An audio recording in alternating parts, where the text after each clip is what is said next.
Hello, hello, hello, hello, hello, hello, everyone. Welcome to another episode of Sree's daily global COVID-19 show. My name is Sree Sreenivasan, and it's my honor to convene this daily conversation.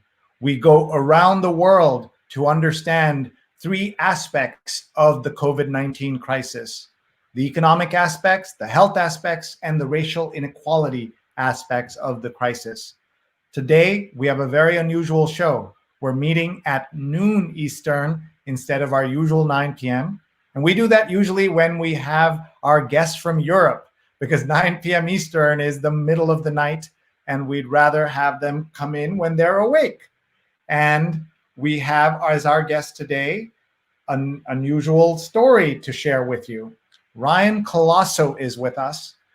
And let me give you the background. On May 29th, Ryan Colaço gave a TV interview about police racism in the UK and his arrest the week before. On his way home from that interview, he was stopped and arrested again, for false charges. As the Black Lives Matter movement sweeps the world, Ryan, who works in the UK film industry, has decided to speak out about the discrimination faced by Black people and other people of color in the UK. As you're seeing on the screen, this unbelievable headline: police smash car window of man on way home from TV interview about police racism. And on the screen on the left, you can see the smashing happening in real time in the video that happened. You will meet Ryan in just a few minutes. In the meantime, please, everyone, share this with your friends and family. I'm doing this right now. Tag them on Facebook, Twitter, YouTube, LinkedIn. This is your chance to share Ryan's story and for all of us to learn about what is happening around the world. So please take your time. Please do that. You'll be meeting Ryan in just a couple of minutes.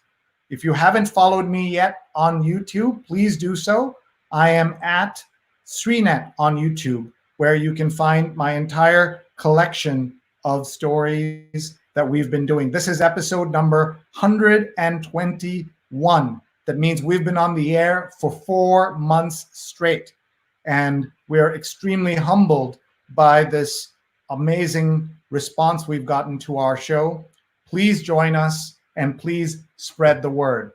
Let me first say hi to everybody. Hi, folks. Thank you for being here. I'm Sree Sreenivasan. I'm the Marshall Loeb Visiting Professor of Digital Innovation at Stony Brook School of Journalism in New York. I am honored that you're all here and so grateful to all of you. For those of you who write in and say, this show has been a lifeline, this show has been helpful. Somebody wrote yesterday on Facebook that this show makes the world a better place. I can't tell you what that means to me, except to say that this show is my lifeline, that this show means the world to me. And this show makes me a better person because I am learning every single day from all of you. So thank you for watching. Tell me where you're watching from. Please tag your friends. And I want to give a big shout out to our producers of our show, Vandana Menon and Rose Horowitz. For those of you who are new to the show, we'll also give you a little bit of background about the show. We have been on the air for 100 plus days, as I said, 101 days, and we've had 1 million plus viewers. We've had guests from 45 cities in 12 countries, and we are able to do that because we're in partnership with Scroll.in, one of India's best news, culture, and information websites. So please check out Scroll.in and look at the intentionality of the work we're doing. We've had 124 guests out of 201 have been women, and that's because we want to showcase as many women as we can. We want to showcase people of color, people who don't always get a voice. So talk to us in the comments. We're looking always for suggestions for speakers, topics, and ideas. In addition to our wonderful producers, this is possible because of our sponsors. And so we want to give a shout out to Rutgers Global Entrepreneurship Experience.org. It's a virtual teen camp that you can join from anywhere in the world. Google, Facebook, and Cognizant, Angie's List are going to send great speakers, and it's 20% off. So please check out globalentrepreneurshipexperience.org. We also want to thank our friends at Muckrack Academy for allowing me and my team to build fundamentals of social media It's a course for journalists, PR pros, and everyone. It's a free certification now available, mrac.co/social, mrac.co/social. More than 3,000, 4,000 people have signed up, and so should you. Any age, any background, anywhere in the world.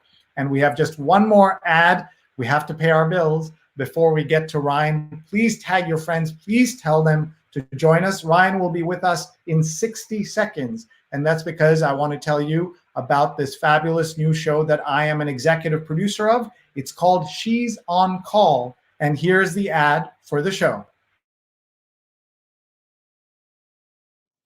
Hi, I'm Dr. Sujana Chandrasekhar. I'm an ear, nose, and throat surgeon in New York City and New Jersey. And I'm Dr. Marina Kurian. I'm a general surgeon in New York City area. We'd like to introduce you to our new show, She's on Call. We air live on social media platforms from 11 a.m. to noon every Sunday Eastern Time. We discuss the medical topics of the week. We have two great guests, experts in their field, that help us analyze and look at some of the topical issues of healthcare.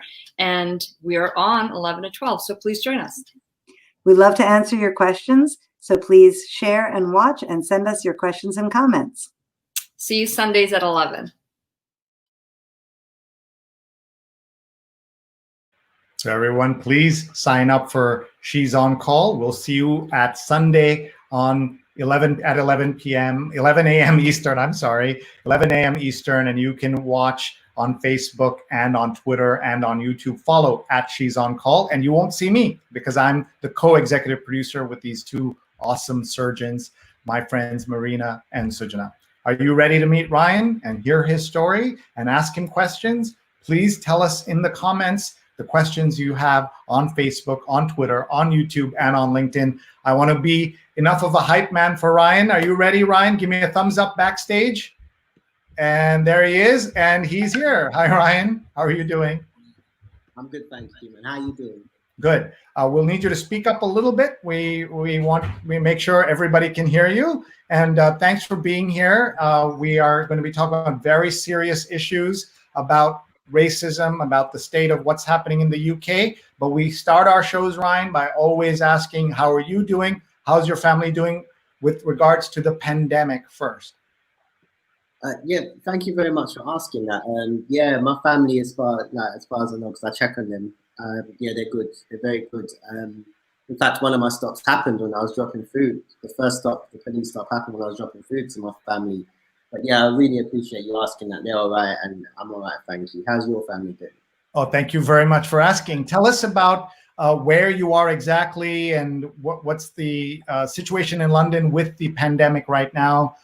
We know most Americans stopped paying attention, frankly, after Boris Johnson's situation, after he came out. He's now working and he's okay. I mean, I wouldn't say he's okay because I think in many ways he's a problem, but you tell me how you see the medical situation. I personally think with the government we have, so it's good you mentioned about Boris Johnson. So we're under the Conservative government, the Tory government here in the UK, and they lean to the right. I personally think they're more right-wing, closer to far right than we think. I don't think they really care about the working class people. I don't think they care about people in general, lower class, whether you're ethnic minority or not. Obviously, we have it worse. So I think they're trying to rush everyone back to work. Just to get the economy going, because they don't really want to be having a financial burden, if you like, of supporting us. So they care more about maintaining the wealth of the rich than helping the lower class up their finances, basically. Yes, it's not looking good for us, if I'm being honest. Well, thank you for updating us on that. Folks, please join us. Please ask questions of Ryan. And just on the name, just to be clear, Colaço or Colaço, and what is the origin of the name? So it's in the UK, it's just pronounced as Colaço. That's how they like to say it, and I'm okay with that. The origin of the name is from Portugal originally, so it's Colaço or Colaço. My origin would be from Goa, which is Portuguese colonized for over 451 years. So my whole family generation goes back as Roman Catholic for a long time, and with that surname and another name, Fernandez and Menezes, it's within my my family line, basically. So yeah.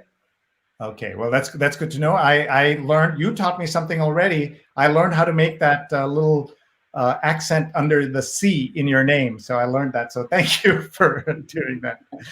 So let's get down to the reason we're here and why we're talking to you today. On the weekend, I looked at my phone and it's kind of, I'm seeing the worldwide trend on this guy who, it's even hard to imagine, like the story sounds made up. Like I'm just showing people the on the screen, they're looking here. I'll just show them again.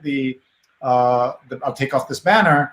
Police smash car window of man on way home from TV interview about police racism. It's sort of like a Saturday Night Live joke. I don't know if you know SNL, big comedy show here in the US. It's not a laughing matter at all, but explain to me the story, set us up on what exactly happened. And also this all happened a month earlier. So why did it all blow up this weekend? It happened over a 2-week period in May, and we're now talking about it in July, blew up in the first week of July on Twitter. So tell us the whole story, take your time so that people understand and just get a sense of what exactly this is all about. Go ahead, please. Okay, yeah, no worry. Thank you, first of all, for letting me share this. So I'm going to start with, I'll start with the 23rd of May. So on the 23rd of May, 2020, I dropped off food for a family member due to the COVID-19 pandemic. I'm the one that drives in the family. It makes logical sense, you know, I'm happy to lift the heavy things and drop off things. As I left, not too long later, I got tailgated by a London Metropolitan Police van, territorial support group in the UK, which is for violent crime and disorder. Now, the way they tailgated me, I could not even see the sirens on the top or even on the grille of the vehicle, which is how it works here in the UK. So the blues and twos was not visible to me. As they did that, between 8 and 11 seconds, 4 or 5 officers, it happened so fast, charged out of the vehicle and started banging on my window as I was trying to set my camera up. So unfortunately, I didn't catch the footage of that. The way the UK works is you can request police body camera footage, and I'm waiting on that footage at the moment to see what led to that stop, why they stopped me, and the manner, really their conduct, which I believe is thoroughly unacceptable. From that point on as well, I asked, why am I being searched? You know, I was very polite. If people have seen the video already, just why am I being searched? Because of the way they dealt with me, it did create a little bit of hostility. So, yeah, they threw the handcuffs on me, attempted to drag me out of my vehicle. At that point, I pushed myself to go the extra mile to say, look, this is excessive. Let me get out of the car myself. So I did. Throughout this search, their conduct was extremely questionable because they kept fabricating things. They kept lying about a large smell of cannabis. Now, cannabis, anyone that knows me knows I've never handled, distributed, or been involved with any illegal drugs or substances in my life. Never. And to be constantly accused of that in a sense by all the officers because they were trying to justify their proactive approach, which is basically justifying the reason for their stop. Yeah, it's quite hurtful. It's very hurtful, actually. Throughout this stop as well, there was no apology when it was a negative search. And how do I put this as well? Throughout the time when I was in handcuffs, you know, which to me is just very demeaning situation, especially when you haven't done anything wrong. They were hurting me with the cuffs, making sure I couldn't move, and they wouldn't let me see my vehicle being searched. Now, there's a thing called being detained. Now, being detained is not the same as being arrested. I've still got my rights. I can still film. I'm really lucky I carried on filming, you know, because as they dragged me out of the car, you could hear me saying I'm still recording, even though I'm scuffling. So I'm quite surprised they did. The way that they handled me, I'm quite surprised I carried on having my camera, you know. And yeah, at that point as a negative search as well, they were questioning, I work in the film industry, they were questioning why certain things are my vehicle. There were so many things like filming permits in London. You know, I do quite a lot of things in the film industry. And after that, someone walked past that I knew, I've worked with once in the film industry, ironically. And he's like, what are you doing around here? Oh my God, why are you in handcuffs? The police officer, I didn't hear this at the time because I would have challenged it, said on the video footage, I thought you weren't from this area. You know, and he said it in a very condescending and derogatory manner. So now at this point, I'm thinking to myself, this man wants to incriminate me. They couldn't find anything. It was a negative search. They found absolutely nothing, but they're still trying to provoke me. Now, it was a very demeaning situation. I sat in my car for like an hour. I didn't leave. I didn't leave because I was just thinking, why have they done this to me? Why are they treating me like this all the time? You know, I'll go into a stop I had 2 months prior to that as well. And I do believe it's racially motivated. So I tweeted this on Twitter. So on the 23rd of May in the evening, I tweeted the actual picture. I said, can you please explain this, Met Police? I tagged them. 4 days gone past and there was no response. They completely ignored me while tweeting irrelevant things. Now, in that time, I was getting very worked up and angry because I'm an innocent man and I'm getting treated with such disrespect, and it's even to say it the way I'm saying, it's hurting me. And Channel 4 UK, a large shout out to Girish Janeja and Fatima for getting me on. So I went to Channel 4 UK to talk about institutional racism in the police force. Now, at this point, when going back home, I stopped up to check my phone. It's illegal. It's very illegal to use your phone while driving. Can I just time out? Is this, by the way, how you say time out in the UK? Is the same thing? Yeah. Okay, good. You know the saying that there is a ocean dividing us. The language and the way we speak is different. So I'm just double checking. But I just want to make sure everybody understands. So May 23rd, you are arrested and falsely arrested. You're in handcuffs. A friend sees you or somebody you work with sees you and you're let go. You then decide to tweet at the Met, that's the name of the Metropolitan Police, and you say you are going to, you ask them, and so somebody notices that, and they bring you onto television to do an interview. So you do that interview. That's where we are right now. You finished that interview. Is that online? Is that easy to find somewhere? At some point I'll put that. Okay, I'll give you a break and you'll do that. And so you finish that interview where, what are some of the things you say on that interview? Apart from this, the kind of describing the incident, what are you saying to them that makes it, apart from one guy's unusual, but not so unusual story? What are you telling them about racism, about police overzealousness, etc.? Yeah, so I'm glad you mentioned overzealousness as well, because that is definitely very prevalent within people in these wrongs. But we're talking about institutional racism within the UK police force and the UK system. So there's a lot of barriers for people of colour, especially if you're a black person and Asian people, South Asian, in the UK, South Asian, we refer to Asians, South Asians as just Asians. So basically, second in command in terms of we should just say that to people, because Americans have no idea that when in America you say Asian, they typically think East Asian. And we call ourselves, people who are brown here, we call ourselves South Asian and Asian. In England, when somebody says the word Asian, they don't think of East Asian people, they think of South Asian people, right? So in America, I am a South Asian. In England, I'm an Asian. Is that correct? That is completely correct. So as you said, so if you're South Asians, India, Pakistan, Bangladesh, Sri Lanka, there's other places as well, Southeast Asia, China, Japan, Vietnam, Philippines. There's quite a few there, as you said, I don't need to go into that. But I was talking about institutional racism in the police, and we've got people from the Met Police that have been black and South Asian that have talked about it. They've come out and publicly talked about it. I'm going to be speaking about that, featuring on something that I've already filmed earlier today on Sky News UK at 7 p.m. UK time. So do check that out.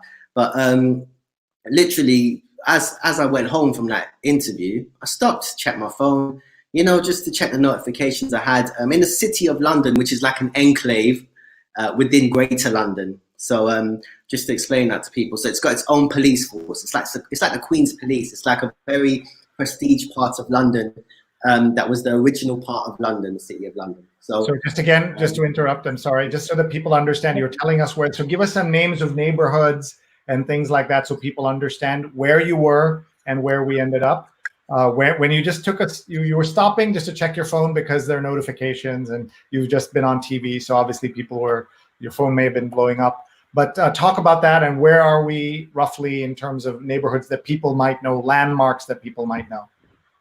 Okay, so just like you have Brooklyn and Queens and things like that, I was in, at the time, the ITN Studios, which is in Bloomsbury Square in central London. So that's within Greater London. As I drove towards my route home, I ended up in the city of London, which is in its own right and considered an enclave. So it's like an enclave, the original part the Romans conquered in when they discovered this land. So as I drove through there, they got their own police force, but it's all connected by the police national computer anyway, whenever you get stopped. So they know if you can get stopped in Scotland or Wales and it's on the system. As I was there, a police car pulled up adjacent to me, blocked me from leaving. I was going to leave. It was a bit of a strange situation, you know. Like, you can imagine what's going through a man's head at that point, because I've just come from an interview talking about institutional racism and the police force, and now here I am getting, you know, basically blocked in.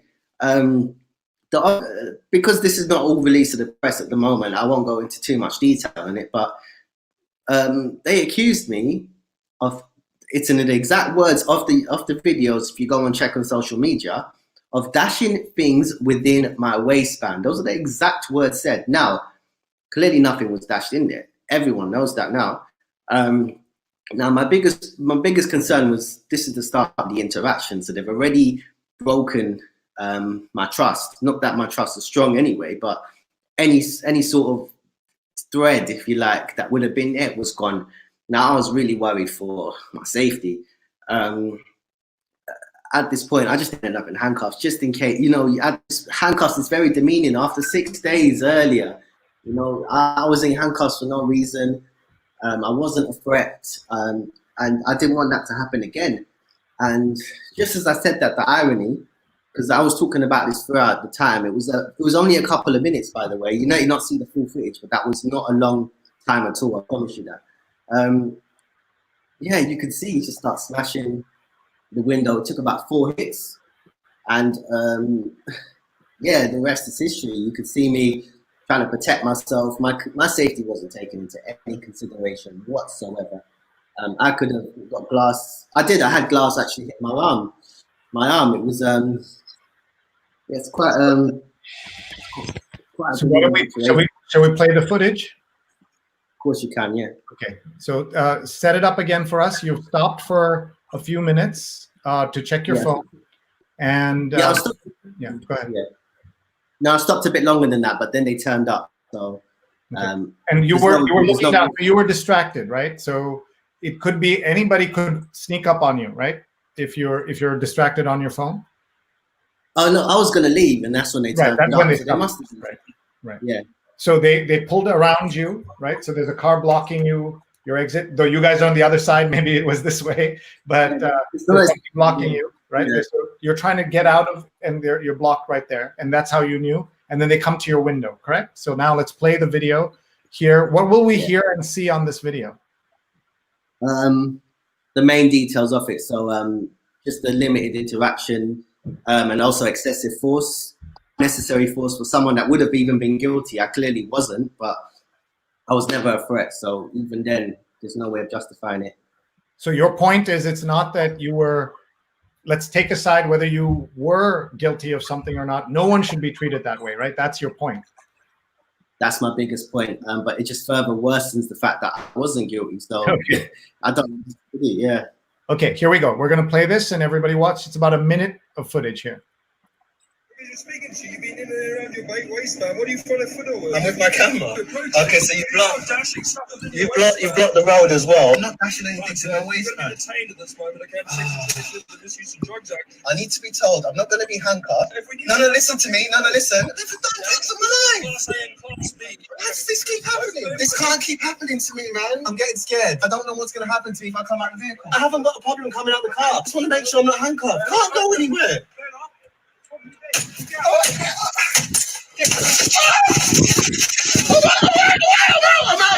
I can't move now.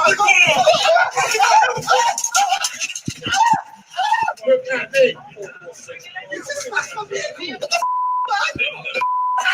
Relax.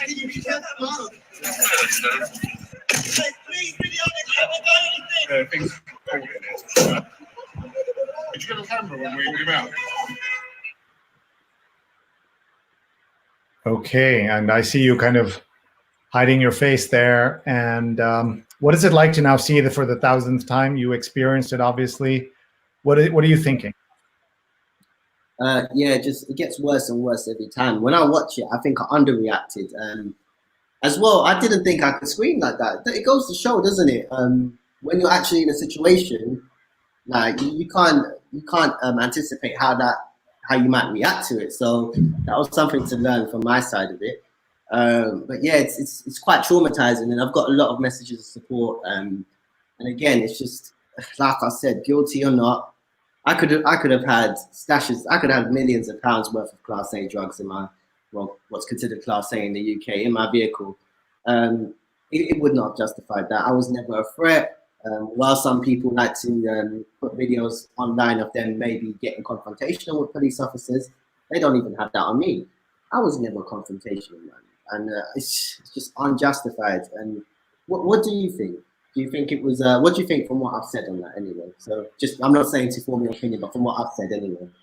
Yeah, I know that when you do these interviews, you're on for just a few minutes, so you don't get this back and forth. And so I was, I'm happy to share. I mean, look, I've been stopped by police just because of, every time I've been stopped, it's because I did something wrong or appeared to have done something wrong, speeding, crossing somewhere, and then you see the lights, or you know you're speeding, and then in America, you know, you go past, you look at the speedometer, and you pass a police car, and then you look in the mirror and you say, "Don't turn on the light, don't turn on the light, don't turn on the light," and then they turn on the light, and then they follow you, and that's a moment of great tension. And to me, every time that's happened, I've had the shield of and the armor of being an overprivileged, overeducated Indian in America, where it never occurred to me in any of those stops that it could be because it could end in violence of any kind, right? My experience with police officers has always been extremely polite. I mean, they have this kind of, I don't say polite is the word, but kind of formal politeness, right? Where they're like, "Sir, can you do this? Sir, can you do that?" They're not calling you sir, right? They're just trying to interact with you. And so until watching you, I've never seen a brown man, in that kind of situation. We have seen awful videos of black men in this country who've been shot to death after interacting with police in their cars. Even Rayshard Brooks, who was shot to death, you saw 2 weeks ago in Atlanta, 3 weeks ago in Atlanta. He was found sleeping in his car. Maybe he was, intoxicated from having too much to drink. I forget what the circumstances are. It doesn't matter. And you keep watching that video. You've seen it, right? 40 minutes of him interacting with the police, and you say, "Let him go. Just let him go home. Drive him home." And he gets shot to death. So that's the reality for most Americans. For me, every time, the other times I've been stopped, Ryan, are because I've been on the phone. Before we had I'm too old for you, but before we had Bluetooth and all of that, I would just be on my phone talking, and it's against the law in New York to be on the phone on a handset.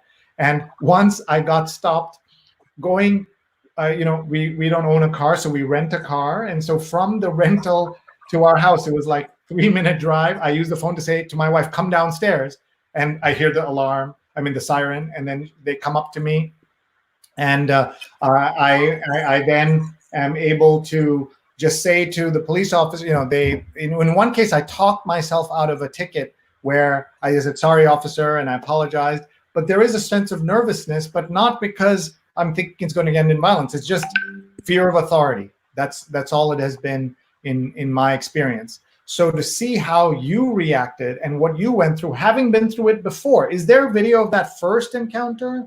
And to everybody joining us now, let me just explain again what we're doing here, because you may have just stopped in. My name is Sree Sreenivasan, and I host a daily show around the COVID pandemic.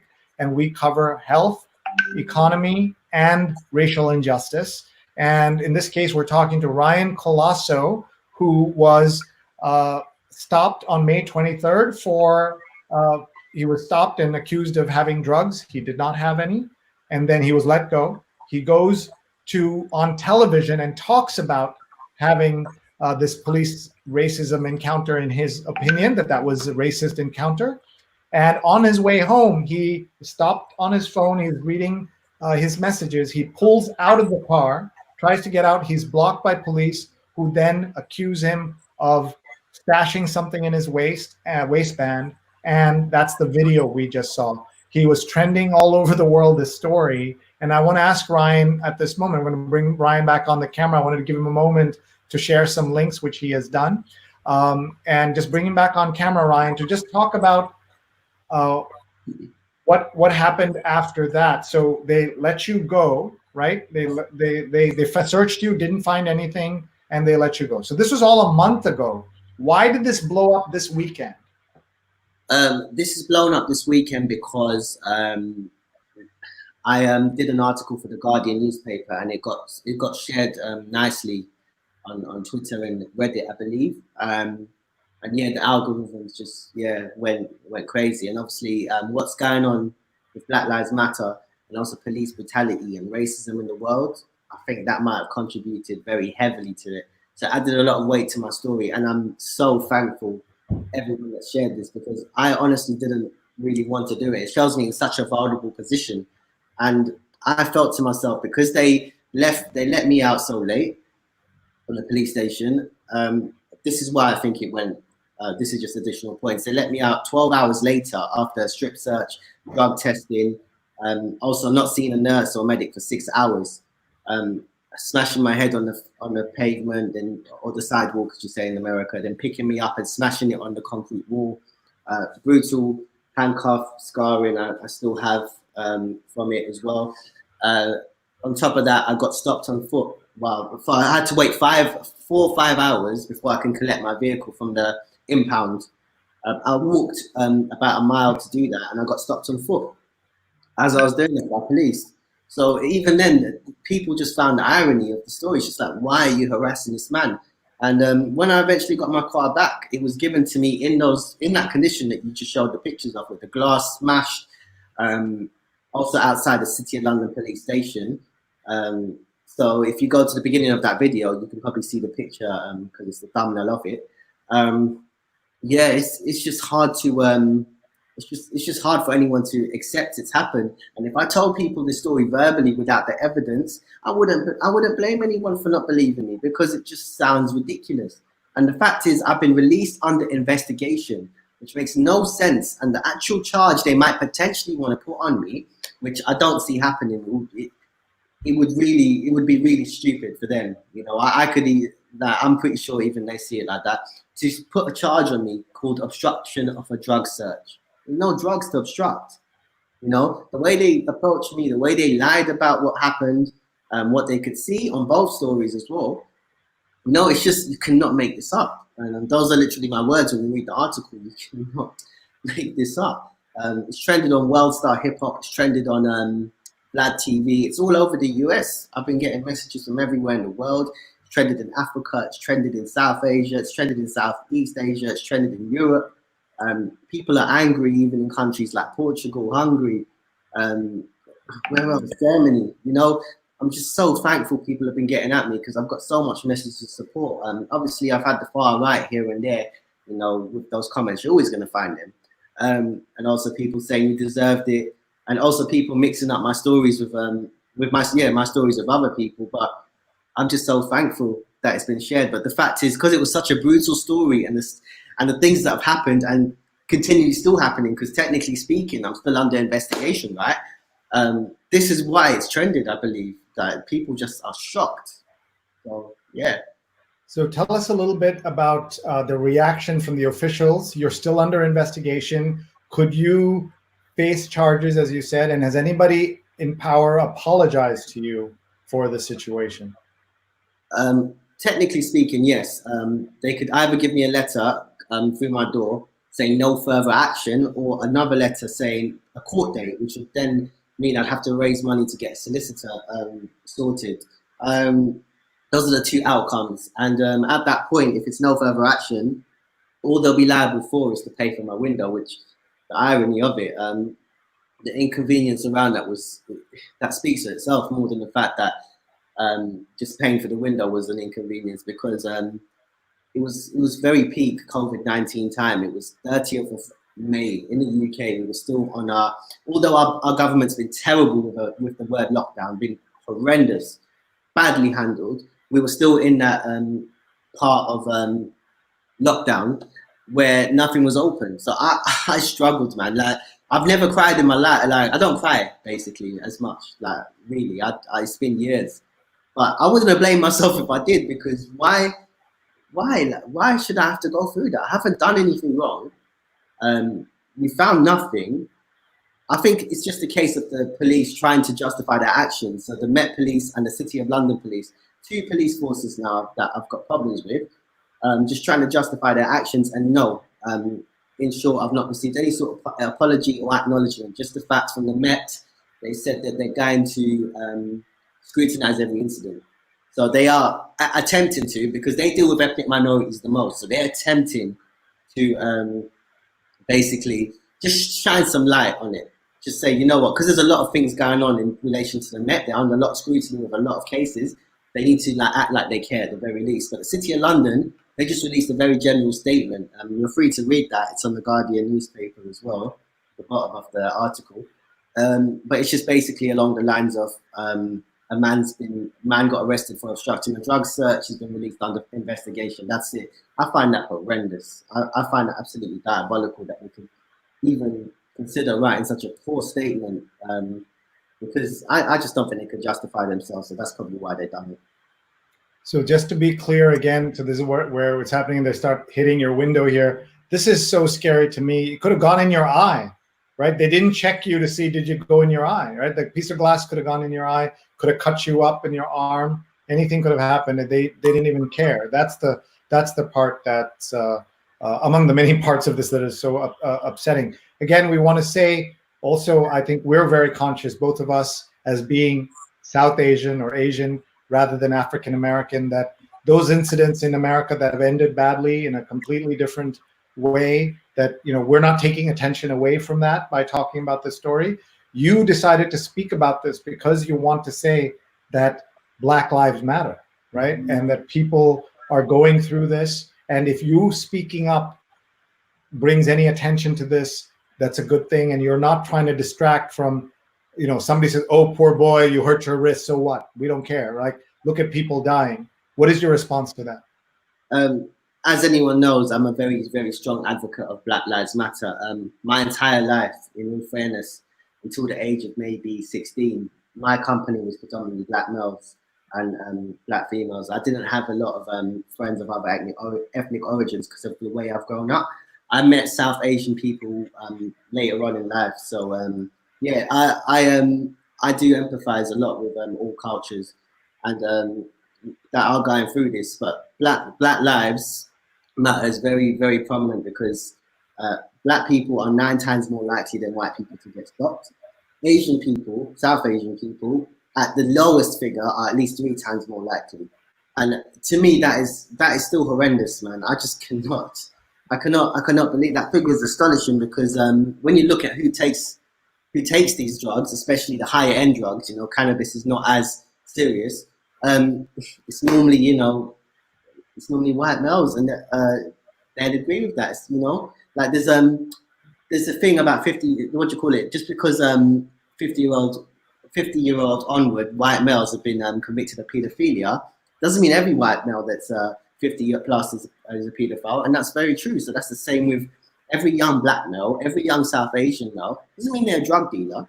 You know, we're getting stereotyped so badly. I've driven around London a lot, and I've seen South Asians getting stopped and searched since it's happened. It's happened to them. Now, they haven't had a chance to share their story. It might not have been as brutal as mine, but I've witnessed it myself. I've had friends tell me about it, mainly Black males that I know that have been getting stopped and searched, but South Asians are not exempt from it. And what we have in the UK sometimes is if you're not white, you're considered black or an outsider, which is completely disgusting because it shows no respect for any race, and it's just very racist. You know, we've had a lot of problems with racism when it comes to black people, South Asian people, and also Southeast Asian people, or Asians, as you say in America, because they have loads of racial terms for them. They've been beaten up, especially during COVID-19. You know, if anyone's isolated in very, very white areas in the UK, around certain people is very dangerous to them. And I could speak from personal experience. I've experienced a lot of racism growing up in London and also traveling around the UK. And this is, of course, dates back to, you know, the 80s with the soccer hooligans and all of those things, right? I'm forgetting the name. I'm just having a moment here. But I forget what it was called, the political party, the New Front. I forget what it was called. That was the National Front. Oh, National Front. There's a wonderful movie called Blinded by the Light about a young boy in England who is in love with Bruce Springsteen's music, and it's set in the early 80s. I don't know if you saw that film. It came out last year, and a young Pakistani British boy who loves Bruce Springsteen and what the National Front is doing, and they're like a neo-Nazi party, and what they're doing and how they're affecting everybody there. It's quite a movie. I recommend it to everybody to understand the racial tensions in London, to understand the problems that are in the UK. I mean, and what it's like to see poor people and the lives that poor people lead in the UK today. So I was just also going to ask you to just talk a little bit about this, that somebody in the comments just said, I think he's a troll, obviously, but he says, you know, just stop acting bad. Just stop acting, just go along. Why don't you just listen to the police? Why do you fight them? You know, those kinds of comments you've heard before as well. So talk about that. Yeah, you know what? That's not even the worst of it. I've had straight up racial abuse as well. The term blacks in the UK, I think that's very derogatory. But I've had a lot of comments saying, all you blacks, all you all you foreigners. They like to say foreign. They like the word foreign, or I can't even say some other words on camera because it starts to bring back memories of when I've walked down the street and I've been screamed the N word down at me. I've been screamed the P word sometimes when walking, which is basically short for Pakistani. That's a very racial term here in the UK. I know people say it around the world like it's normal, just short for a person from that country, but it's a racial term here. Let me just point that out, that most people don't realize that. Even in India, people may say the word PAKI, and it just means just a short form of Pakistani. But in England, it is a slur like the N-word because it's used by the National Front and others and skinheads as a derogatory term. So it's become a slur, especially in England. And so, by the way, at the New York Times one year, they had a headline, not the actual headline, but the URL headline, on the website, and they PAKI.html. And when we pointed it out, they didn't even know that it was any problem. There was like, when I grew up in India, it was, or when I would visit India or grew up in India, spend time in India, it would be completely normal to say Red Indian for Native Americans, because it is not, they don't know any better. They didn't know any Native Americans, and it was just understood that that's the word. We never heard the word Native American. We just hear the word Red Indian, and that was normal. And so the word PAKI is normal in some circles, but in England, it is a slur, the way JAP is a slur in the United States. When you use that, it's, so just wanted to clarify that for everybody. And if you're watching right now, this is my conversation with Ryan Colaço, a young man in London who was stopped twice by police, and he's sharing his story, both times violently, both times arrested, both times no charges, nothing found on him, and still treated. And he's speaking out because he believes Black Lives Matter, and that what he went through is just an indication of what is going on in the UK. And so, Ryan, thank you for your time. We have a few minutes left with you. Let's do what we call, Ryan, a global tour with people watching around the world. So they want to, many of them want to say hello to you. Have you been to the United States? Unfortunately not, and it's something I'm really upset about. I really want to go to New York as well, where I'm really upset about that, man. yeah, I need to go there, man. Have you been to India? I've been to Goa, so I've only been to actually. I've on an interchange flight. I would have been to Bombay or Mumbai.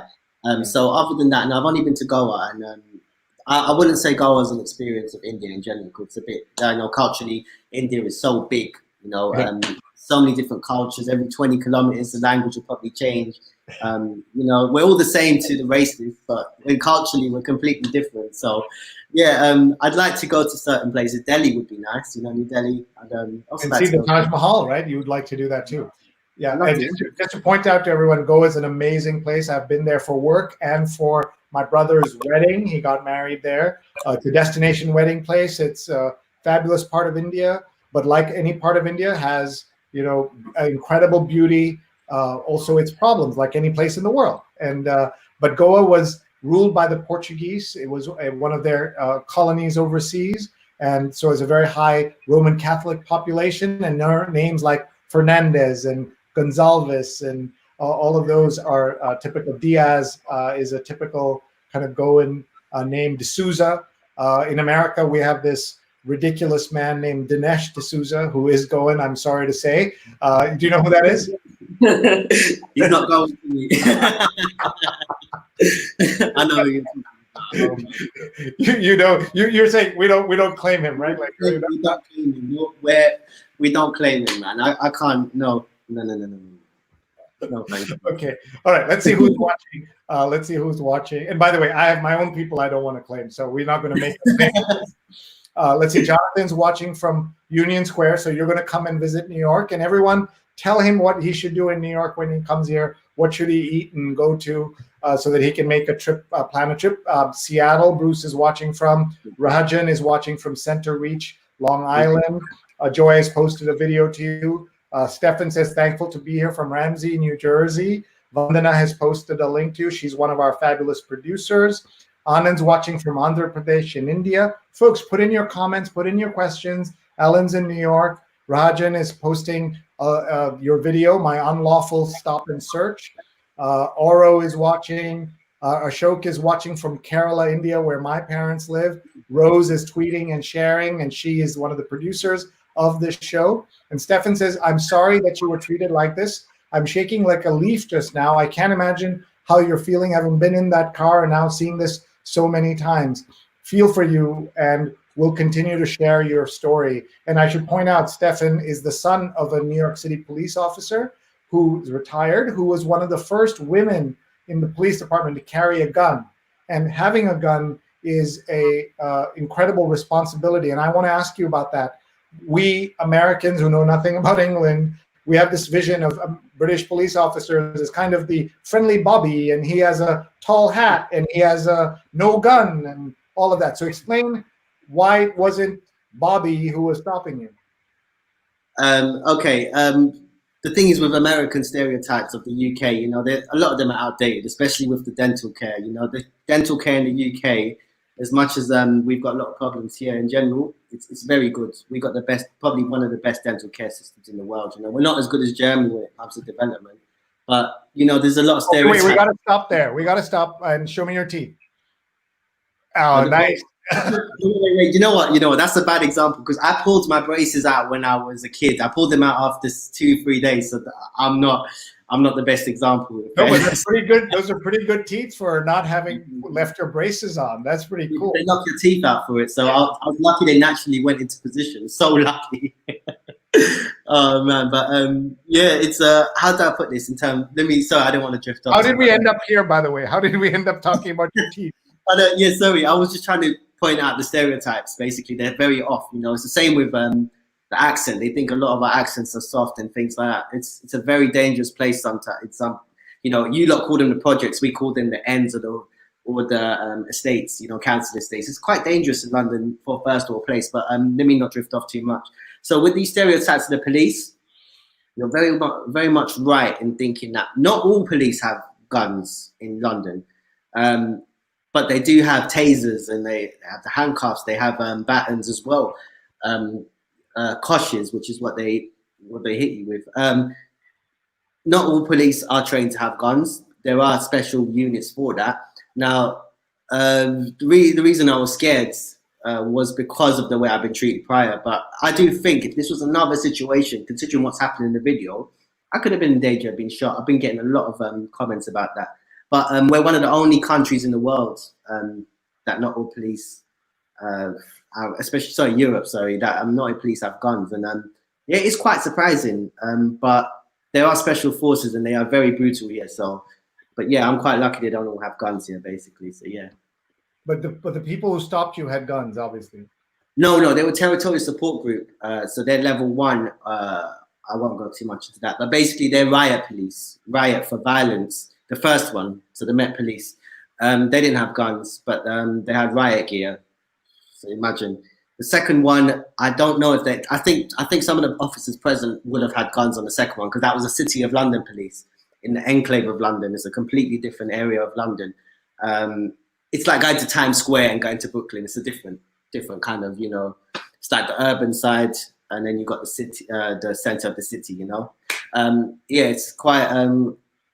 I do believe some of them did have guns, but because it happened so fast, and I was surrounded by 30 police officers. Also, another thing, COVID-19 is very easy to get for Black and Asian people. It's been shown in the news, and I was surrounded by 60 officers in the space of 6 days, minimum of close proximity. So I just had to 30, just to understand, 30 officers arresting one man.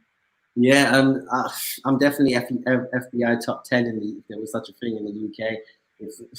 To them at that point in time. I personally think the City of London has been very quiet during lockdown. They thought they'd get some action in. A lot of police officers, not all, let me not say this, not all. There are some that genuinely want to join the force and do the right thing. We need policing in any society in the world. So I'm not knocking a police force. But some of them join with narcissistic personality disorder traits. And they just like the fact that they can make someone feel so low. And if it's not for the colour of your skin, it's because they've got egotistical issues, a very fragile ego. Like they go home and they feel on top of the world temporarily because they made someone feel lower than them. And that's what I personally think it is. Yeah, without going too much into it. We're talking about so many issues, folks. Thank you for sharing his story. Please tag your friends. Everybody should watch and learn from this. I also want to make an important point that London has had lots of issues around its minorities, apart from Black folks, also with South Asian folks, Pakistanis and others, because of the way they go after the topic of terrorism. And someone like you could be targeted for being South Asian, not just for for any other reason, because the way you look, you could be considered a terroristic threat as well. So talk about that. And I don't know if you've had friends or family who've been treated in any way differently because of the terror problems that London has had. And you can imagine why the London police would be always looking for young men who look like me, who look like you, to be extra aware of when they're out doing their work. Yes, yeah, no, I completely agree with that, and you are definitely very right. We do have overzealous policing when it comes to terrorism as well. It's not just South Asians; we're talking about Arabs as well. Anyone from the Arab world, North Africa, they do get targeted, and also Black Muslims get targeted for terrorism as well. I'm very, I don't know how to say lucky, but I've never been targeted for anything like that. I don't believe I've had any intelligence linked my way for that. Obviously, my background is Roman Catholic Christian anyway, not that I follow religion, but that would be my background anyway. I don't know, I've not flagged up anything like that, but I do know people that have been targeted just because they have maybe a beard. That's probably another reason I don't have a beard. Things like that. You see the stereotypes are ridiculous. Beards are in fashion as well. They're in trend at the moment. So imagine how many people are getting targeted just because they're slightly darker. I know people of Somali background that have been targeted for that. But it's mainly Arabs, South Asians, and Pakistanis, I'd say. But I'd say South Asians, they're so ignorant in what someone is. They could be Hindu, Sikh.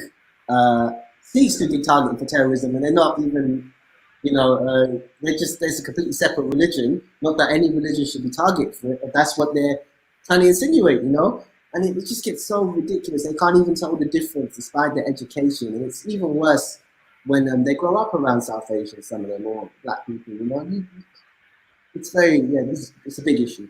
Yeah. We should say that after all of this, We should point out that the mayor of London is a Pakistani Briton, who the son of a bus driver, I believe, who grew up to become the mayor of London. Incredible story. Sadiq Khan has been a leader, I think, in many ways. A strong, powerful leader who has done many good things. I felt immense pride seeing him as the mayor of London. Has he apologized? Has he reached out to you? Does he do the things like that? Well, he should be reaching out for the first incidents. He's in charge of the Met Police, not the city. He's got affiliations with that. But he should be. These lot should be reaching out to me. I'm so lucky that I've had Diane Abbott reach out to me, retweet me. I've had James O'Brien. You might know who Piers Morgan is. It's not happened yet, but I'm sure that's going to come at some point. Piers Morgan is hard to figure out. One day he's praising Trump. One day he's saying good things. One day he's, he's hard. He was a big TV star here. He was the anchor of our main 9 p.m. CNN show for many years. So he's a hard guy to figure out. Okay, let's see some comments. Natasha says, "It's a great show. Thanks for hosting today."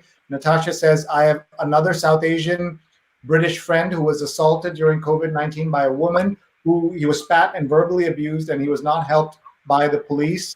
Here's some guy saying, 'Stop acting bad.'"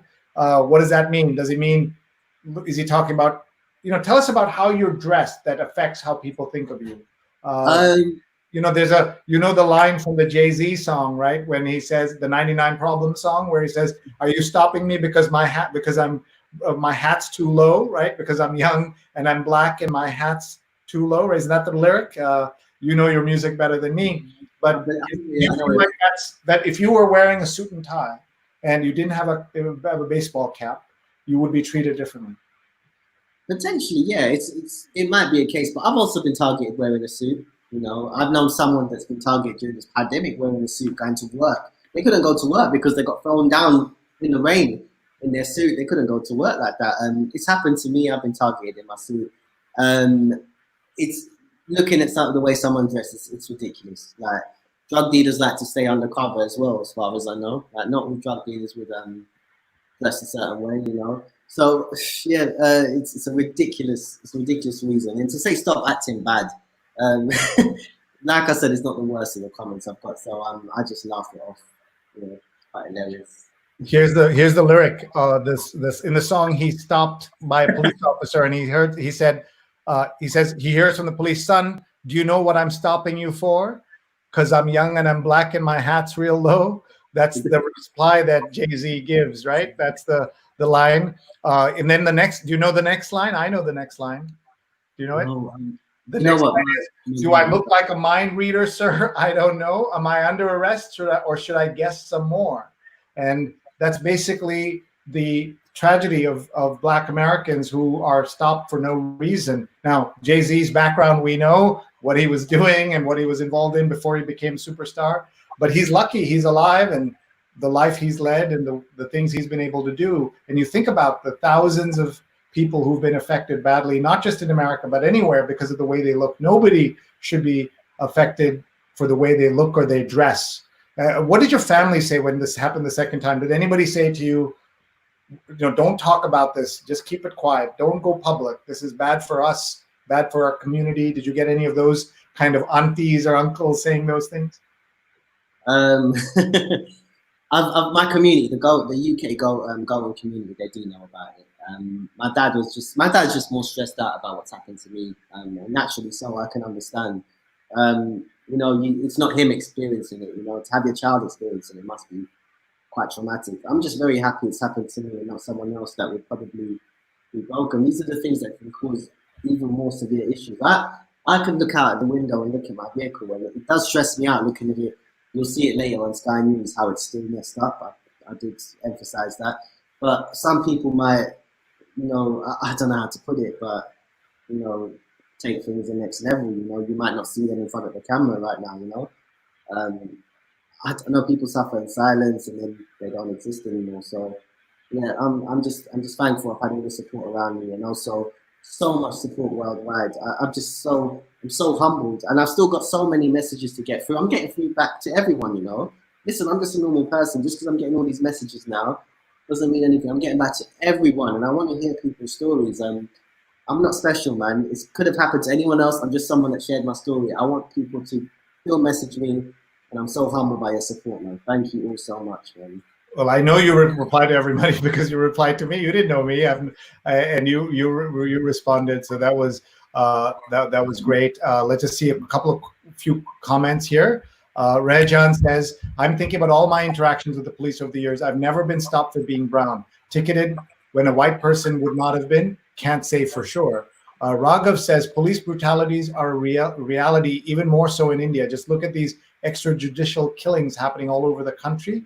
The police here differentiates on the basis of money and power." Rajan says, "I remember that they had to change the slugs for New York Times articles or photos from PAKI to PAK because it was a slur." Rajan worked at the New York Times for 20 years.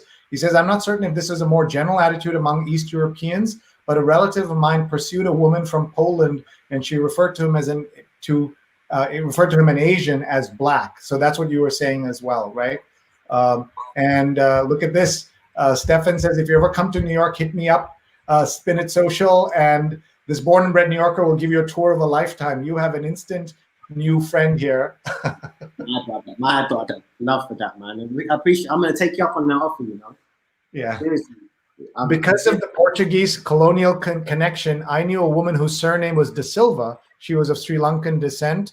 Ryan, glad to take you out for a meal or several when you get to New York City. Oh man, it looks like you won't have to buy a meal in New York. Rose, one of our producers, says, "Thank you for joining us. Such a disturbing and riveting story."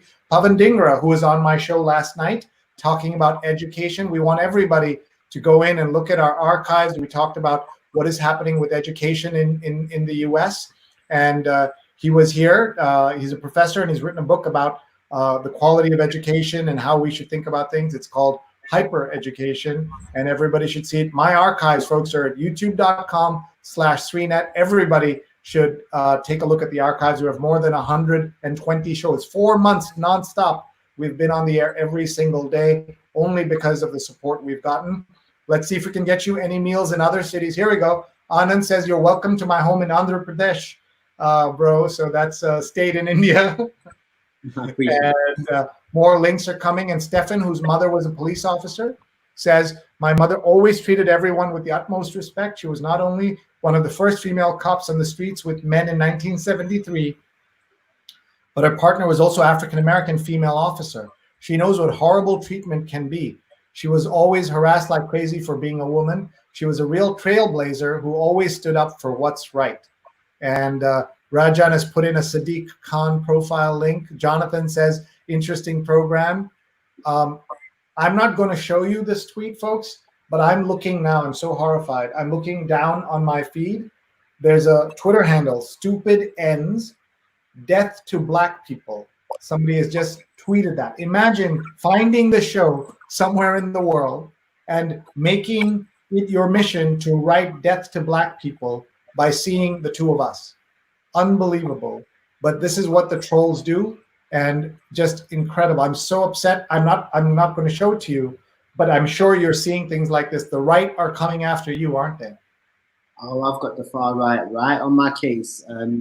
As you said, football hooligans. I've had them on my case, and a lot of them are, you know, it's a lot of the culture that you lot know about. Oi, let's have it, mate. Come on, you're a little, you know, like they like all that. You blacks, you this, you foreign. I'm not going to say any more words, but they do a lot of that. They're quite, you know, I don't know if you must have saw this on the news. You know, after Black Lives Matter UK, we're going to have a protest in London. They did a counter protest, you know, and the far right. Yeah, I've had them coming at me for years because I'm a left wing person. You know, I'm not fully drowned in the left. I know there's things that need to be discussed on that side too, but I'm left wing. I believe in equality.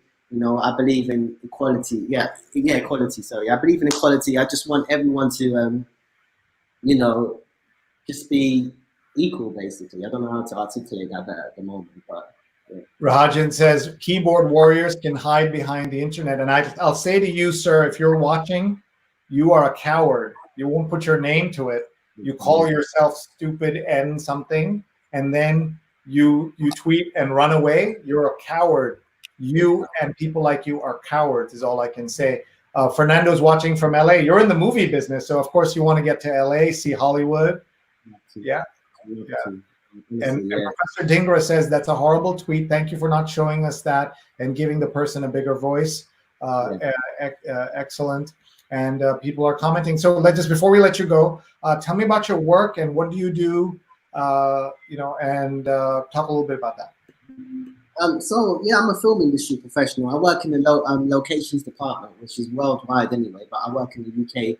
I'm scouting locations and working on set, so it's like a branch, it's its own department, but it's like a branch of the production company to handle the contracts and negotiations. So I'm part of making sure the clients are okay. It's a very, very big part of it. And it's a very important and slept on part of everything. I think I'll be credited as well for Wonder Woman, the reshoots. So if you look on that when it's there at the end of the film, that I'll be in the yearbook pictures and everything. We're trying to create a nice 1984 look, but that's what I do. I also do a bit of acting myself. So if anyone is interested in the film industry or wants to collab or do anything, please get at me, because I'm about branching out and helping people as well as getting involved in things. But also make music. Well, I'm not as strongly doing that now, but if you go on my Instagram, there's a little clip of me acting and doing some music, ironically, about on my third upload. It's my third recent upload, ironically, about the drugs game in the UK. Just I'm bringing awareness to it and how it's negative. The irony of me to then get targeted for it, But yeah, I've just brought awareness to that, and I did a little rap to it. So if anyone wants to check that out, or if you wanted to put it up now, it's fine. But yeah, feel free to get at me on social media. I'm more than happy to interact with people, man. You lot are amazing. So if you want to interact. Just to understand, Ryan, like you don't want this to define you. You're continuing with your work. You don't want this incident or these two incidents to be the Ryan Colaço legacy. Oh, no, not necessarily. I'm actually happy now in a way this is in the spotlight, because I do want to actively pursue police brutality, institutional racism, and racism in general. So I'm really happy. I'm well more than happy to go worldwide on this and speak on it. And I'm going to use this platform that I've been given now to speak on racism a lot, man, because it's something that's affected me. And yeah, I'm just really really touched by it. But yeah, I'm going to continue my work as well as talk about this, because this is still it's something really close to me, So yeah. So let's look quickly at your bio there. What is that hashtag AFC? Oh, Arsenal is it's a football club, or soccer, as you say. Sure, of course, yeah. So you're Arsenal Football Club, first class graduate. What does that mean? Also, I got a first class degree. I graduated with first in my business management degree in university. So just wanted to, just put that there. Again, because you get stereotypes a lot. They think your intellect is low, I'm not, I just have to put that out there. So yeah, so in America, that might be like with distinction or honors or something like that. Rapper, actor, YouTuber, film and industry, Snapchat, Ryan_Colaço, Arsenal, Tories out. Yeah, and I'm a Remainer as well. So I'm very strongly against Brexit, even though it's gone through now. But yeah, I'm politically active as well as, I've got a YouTube channel, as you can see. Yeah, I'm in the and so just to be clear, we had a show just this past week on Monday where we had actually thought that we'd also bring you on to talk, but we weren't able to figure out the schedule. But we had a show on Monday about politics and the UK, and our expert on that, Tristan Hotham, who was here, he's an expert he got his degree in Facebook and politics, his PhD. Can you believe there's a PhD in Facebook and politics? Tristan Hotham is his name. And he said that what happened with Brexit in 2016 was advance notice of what would happen in America in 2016 with Trump winning. And like you guys were warning us that it could be possible that Trump would win in fact, you remember Trump said that Brexit is a sign that he could win, and it turned out to be true. And here's a question that came in. Isn't that a nice coincidence here? A question, Vipul says, do you see Trump winning 2020 election? I have a thought, but do you have a thought? Do you care at all? What do you think? You know what? part of me says yes, part of me says no. You know what? Because of the way things are going on, I'm not too sure. You know what? I'm not in the best position to answer this, but I have got my views on both yes and no. But I'd like to hear what you say first. Maybe I can. And I'm not really trying to counter against it. I do think that there's a good chance he can win, but I do think that hold on, maybe they've had enough. But we had that problem with the last election. You know, everyone thought Jeremy Corbyn, if you know about him, would win late in the Labour election. Become Prime Minister. And it ended up being a landslide for the Tories, the Conservative Party. So this is why I'm, thinking, you know what, maybe everyone's like, yeah, Trump out. And then it might end up being like Boris Johnson. Boris Johnson's not as bad as Trump, by the way. You lot have it way worse, police brutality and people in charge. So I'm not trying to compare it in any way, but yeah. I understand. I'll just say one thing about Boris Johnson. I was at a lunch party with him, and I disliked him so much, I didn't take a selfie. I take a selfie with everybody. So the fact that I didn't take a photo of him and with him tells you something of what I thought of him before he became Prime Minister. And I find him to be really, can't believe that these kind of people are being elected for Prime Minister of England or President of the United States. And my thought is, for everyone who thinks that Joe Biden's going to be the next president for sure, you know nothing, because all the polls, anything doesn't matter. What I was sure that the Brits just had a mistake, and that one election, so the next time, if they get just one more chance, the Brexit will not happen. What happened? There was a landslide in favor of Brexit, right? Like, that's exactly what you're talking about. That's what I'm talking about. So anyone who thinks that Trump will not be president is wrong for sure, because we don't know. And that's the point, that we don't know. He was on tape saying he assaulted women. He said that on tape. I'm laughing only because it's so ridiculous. And women voted for him, and men voted for him. And he said those things about Mexicans from day one, and he got a larger percentage of the Hispanic vote than Mitt Romney did. I mean, this is the crazy thing about America, that you don't know. And politics, you don't know. And that's what I would say to anyone who thinks that Trump is not going to win this election for sure. We don't know. All right, we got to let you go. My mom's watching from Kerala. Hi, Amma. Love you. Great to have you here as always. And Ryan saying hello. And Rajan says, if your story were to become adapted to film, who would you like to play you? Ooh. Well, other than myself, because I don't know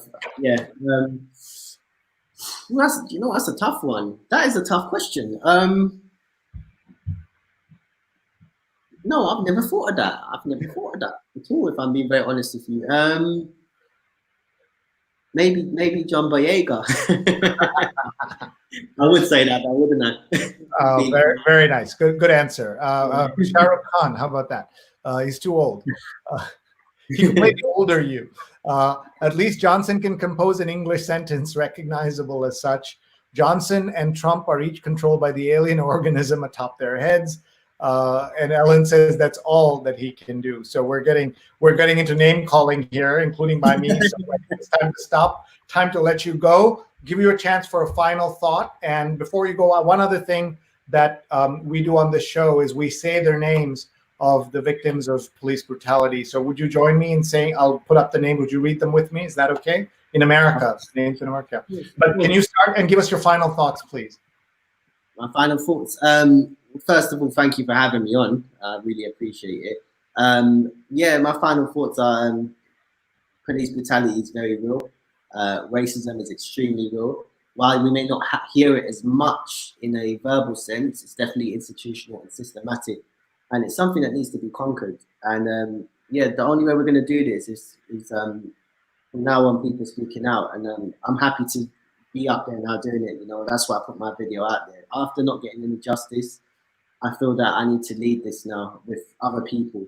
I might not be the strongest voice, but I believe I've got people around me now. It's helping me make amazing connections. It's giving me amazing people, like the people commenting minus, one or two people. Just supporting everything, and I really appreciate that. I'd also like to say, just on the Trump thing as well, just to add to that, I know it's not fully on this. But Boris Johnson's also admitted taking cocaine and Class A drugs and things like that. He's also said some racist things. The Tory government are also known from not too long ago for saying if you want a person of colour in your parliament, vote for Labour. If you don't want one, vote for Conservatives. So it does say a lot. What you said, it does strengthen your point. That it doesn't matter what you think, whatever's out there, people will still surprise you on what they vote for, and including people close to you. I cannot believe right now. I live in a very conservative Tory area myself at the moment. What is it? What is the area you live in called? I'm in a part of East London at the moment. Okay. So yeah. just to also say though that you've had in the Tory government, you've had very senior cabinet ministers who've been South Asian or Asian, who are a couple of them are very conservative, right? You've had like some of the biggest jobs, like Home Secretary. I don't know if the Chancellor has been Asian, but there's that woman who's what's her name? I forget her name. She's a disgrace, Preeti Patel. Preeti Patel, right? Like she's a disgrace that you say, but she is a minister, and then she had trouble or whatever. Anyway, let's move on. Thank you so much, Ryan, for being here. One of the things we do on this show is to say their names. We interviewed a woman, a wonderful professor named Kimberly Crenshaw, who coined the term intersectionality. And she said, I asked her, what can allies do? She said, say their name, say her name. So we've been saying their names on this show. I'll show you what we've been doing, and I'm going to ask you to participate. Typically, we've been showing this photograph and image. You may have seen this before, the cover of Time magazine on the left, a young mother's child snatched away. And I don't know if you've seen the photo on the right. That's George Floyd as a young boy with his mother. And she died 2 years ago, and he would be killed 2 years almost to the day. And now he's buried next to her. It's an incredibly sad story. So we've been saying their names on the show. And yesterday, Rajan and others who watched said, why don't we say her name? And they showed me a list of people women who have been killed in police action. And so I know it's really tiny font, but if you can see, I would be honored if you would read a few names with me, just like the first 5-7 names that you're comfortable.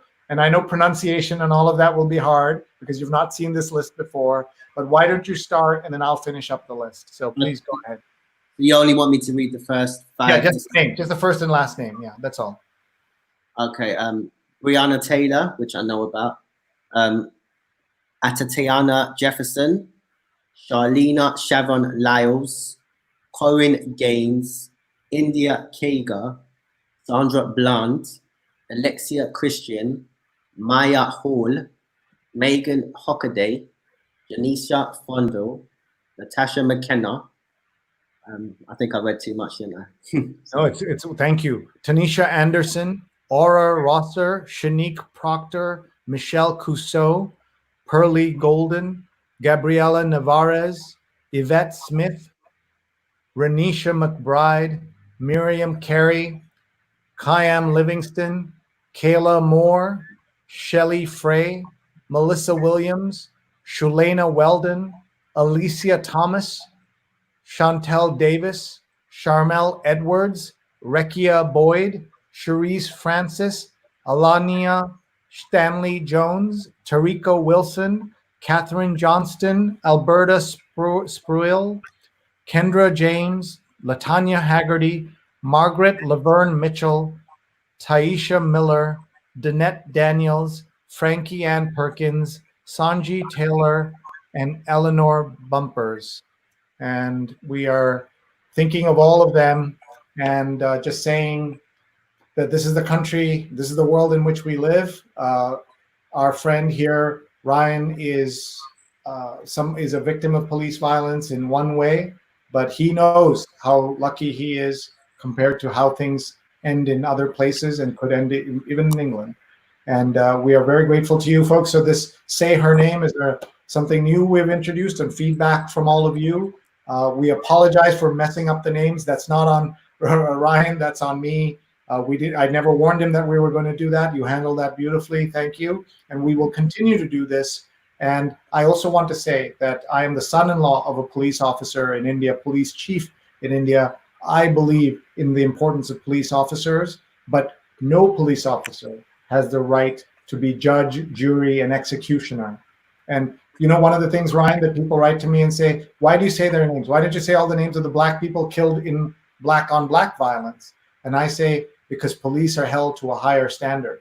And that's what's different, right? You could have been beaten up by anybody. A bunch of your Goan friends could have beaten you up. That's not a story. When the police do that, that's the story. And that's what matters. And that's why we do this. And we thank you, Ryan, for being here with us. I want to tell you one last thing, that we had a friend on our show, Ryan Budu, who's of Indo-Guyanese origin. So, you know, the Indian community in Guyana, the Trinidad in America. And his elder brother, Ravi Budu, was killed in police custody for a non-violent offense. He was arrested and then he died. And after the death of George Floyd, Ryan is now speaking out about his brother, as well as the racism and silence he sees in South Asian communities. So he's saying there is racism amongst us and that our own people are partly the problem. And I believe that to be really true. I've had Indian people I know with their name, with their education, with everything, right on this. Oh, didn't Black people all get 40 acres and a mule after the election? I mean, after the Civil War. So what is the problem? Or don't Black people get all the freebies? What is the problem? My friends, educated Indians talking like that. You know how Indians talk, not your family maybe, but how families talk, how people look down, the racism within the Indian, the colorism within the Indian community. You've seen that, you know about it, right? Yeah, I've spoken to you about that, haven't I? I think briefly earlier. Colorism is a very, very prevalent thing in the South Asian. It's in the Black community as well, but it's in the South Asian community as well. And what's funny, well, the irony of it is South Asians are racist to each other. So it just doesn't make any sense. You know, someone from North India might talk about someone from Sri Lanka being too dark. Also, the beauty skin products that are very much advertised in South Asia. This is absolutely disgusting. It shows how backwards the society is in South Asia as well. We have problems we're all the same in the UK, in the US, to the racists. Now, why you should be talking out for us, you know. If you were here, you'd have the same struggles as the person you're talking badly about, purely based on the color of their skin, and also culturally as well. That's another problem. A lot of South Asians are very racist to each other when it comes to culture, and it's something that needs to be spoken about. And if you ever have anything that, and any show specifically on that at any point, if I can join in and I'm able to, I definitely would like to, because it's definitely something there. They're racist to other communities as well as some being racist to Black people. And it saddens me, considering I've grown up around Black people. And as you said, I've never noticed that in my family. Obviously, you think that's a bias for me to say, but I'm being very honest. I've never noticed it. My parents have always known that I've had Black friends and people of different races, so it's never been an issue there. Yeah, it saddens me. You're very right on it. It's a big problem. We will talk about colorism and we'll have you on. Thank you very much, Ryan, for sharing your story. Blessing to you and yours. Thank you for bringing Ryan's story to us. Look at this. Rajan has already said one day he hopes you'll be PM. And Vipul says if Trump starts campaign rally, it can result in a landslide victory. He's already canceled his rally tomorrow in New Hampshire, but he says it's because of the weather. And Fernando says, supposedly we get the leaders we deserve. So it's your fault, Ryan, that you have your leaders. And Rajan says, no one ever refers to white on white violence. And colorism is one of the more heinous types of gatekeeping in many cultures. And that's something we've seen. Okay, we could be here forever. We don't want to be here forever. We want to thank our sponsors for being here. I'll just remind everyone, our sponsors are globalentrepreneurshipexperience.org. Get 20% off with this code, Virtual Teen Camp. Tell everybody to use the 20% off code. The camp starts next week. There's July 13th a week on July 20th, 2 separate camps. So your teenage friends or children can join that. And we also are grateful to our friends at Muckrack for allowing me to be able to create fundamentals of social media for journalists, PR pros, and everyone. Free certification available. And final sponsor is She's on Call, this beautiful, wonderful, really interesting show that you'll learn a lot from. Sundays at 11 a.m. Eastern time. That's for you to learn about the medical world and what's happening. Dr. Sujana and Dr. Marina Kurian will be with us. Dr. Quinn Capers and Dr. Susmita Pati are the guests. So please follow at She's on Call on Twitter, on Facebook, and elsewhere. With that, Ryan, I say thank you very much. I wish you the very best and stay safe and good luck with everything. Thank you very much for having me. I appreciate that. And good luck with everything and hope to be on as well again. Yeah. Appreciate it, everyone. Thank you.